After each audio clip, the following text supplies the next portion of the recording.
आज की कहानी का शीर्षक है ऐसी विद्या किस काम की। तो चलिए कहानी शुरू करते हैं। 5 पंडित थे, तर्कशास्त्री, व्याकरण, संगीतज्ञ, ज्योतिषाचार्य तथा आयुर्वेदाचार्य। पांचों को अपनी अपनी विद्याओं पर पूर्ण अधिकार था, किंतु पांचों इस बात को लेकर दुखी थे कि उन्हें उचित सम्मान और पद नहीं मिल रहे हैं। उन्होंने कई राज्यों में जाकर अपने भाग्य को आजमाया, किंतु न जाने क्या कारण था कि उन्हें कभी भी सफलता नहीं मिलती थी।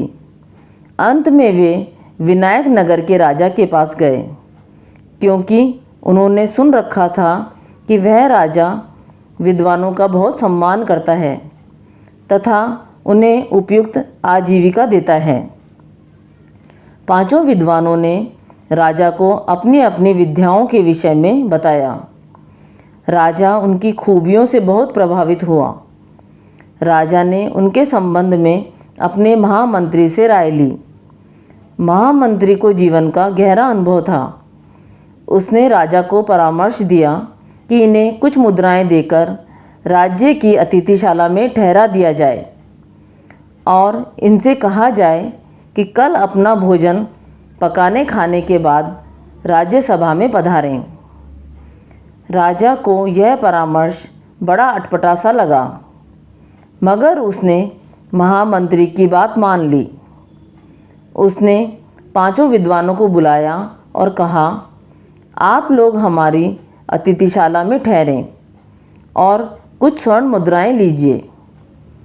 कल प्रातःकाल आप लोग अपने भोजन के लिए अपेक्षित सामग्री स्वयं लाएं और स्वयं भोजन पकाएं। भोजन उपरांत आप लोग राज्यसभा में आएं। मैं आपका यथोचित सम्मान करूंगा। पांचों विद्वान बहुत प्रसन्न हुए। उन्हें लगा कि निश्चय ही उनके गुणों को पहचानने वाला मिल गया है। पांचों अतिथिशाला में जाकर ठहर गए। दूसरे दिन वे लोग ब्रह्म मुहूर्त में उठे, दैनिक कार्यों से निवृत्त हुए और भोजन बनाने की तैयारी में लग गए। पांचों ने कार्य बांट लिया। तर्कशास्त्री को बाजार से घी लाना था, व्याकरण को बाजार से दही लाना था, संगीतज्ञ को अतिथिशाला में चावल पकाने थे और ज्योतिषी को केले के पत्ते तोड़कर लाने थे। आयुर्वेदाचार्य को बाजार से सब्जी लानी थी। पांचों निर्विवाद अपने अपने काम में जुट गए। तर्कशास्त्री एक बर्तन में घी लेकर लौट रहा था तो उसके मस्तिष्क में एक प्रश्न उभरा, पात्र का आधार घी है या घी का आधार पात्र? इसी प्रश्न को सुलझाने में उसकी चेतना लग गई और उसने पात्र को उल्टा कर दिया। सारा घी बिखर गया। वह खाली हाथ अतिथिशाला आ गया। व्याकरण दही खरीदने एक दुकान पर गया। उसने एक मिट्टी के पात्र में दही खरीद ली, मगर उसने देखा कि दही बेचने वाली दही का उच्चारण शुद्ध नहीं कर पा रही है और उसकी वाक्य रचना भी दोषपूर्ण है। व्याकरण उस स्त्री से उलझ गया और उसे शुद्ध उच्चारण सिखाने लगा तथा वाक्य रचना के नियम बताने लगा। वह ग्रामीण स्त्री थी। उसने व्याकरण को बहुत समझाया कि मैं पढ़ी लिखी नहीं हूँ और फिर जब काम चल ही रहा है तो कौन दूध और दही के चक्कर में पड़े, मगर व्याकरण का ज्ञाता नहीं माना। अंत में उस स्त्री ने दही का पात्र उसके सिर पर दे मारा। व्याकरण बिना दही के ही घायल अवस्था में अतिथिशाला आ गया। संगीतज्ञ चावल पकाने बैठा। चावल उबालने लगा तो पतीले में खत खत की आवाज़ होने लगी। संगीतज्ञ तो था ही वह, अतः खत खत के साथ ही तान लेने लगा। वह तान लेने में इतना लीन हो गया कि चावल जलकर पात्र में लग गया। उधर ज्योतिष शास्त्री शकुन देखकर केले के पत्ते लेने उत्तर दिशा की ओर गया।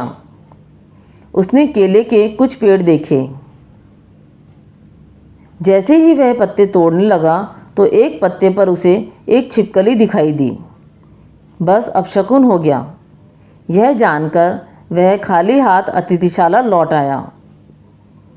आयुर्वेदाचार्य सब्जी खरीदने बाजार गया। उसने देखा कि जो भी सब्जियां बिक रही हैं सभी आयुर्वेद के अनुसार स्वास्थ्य के लिए हानिकारक है। इसलिए वह भी बिना कुछ लिए अतिथिशाला वापस आ गया। इस प्रकार पांचों विद्वान बिना भोजन किए राज्यसभा में उपस्थित हुए।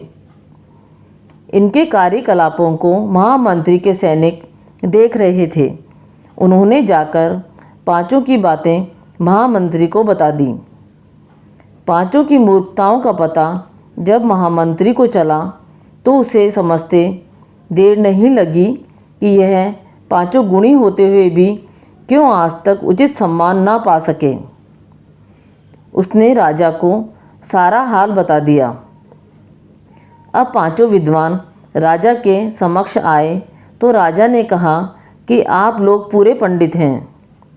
पांचों को अपनी अपनी विद्या पर पूर्ण अधिकार है, किंतु आप लोग अपनी विद्या का उपयोग जिंदगी में नहीं कर सके, इसलिए आप लोग अपना भोजन भी न पका सके।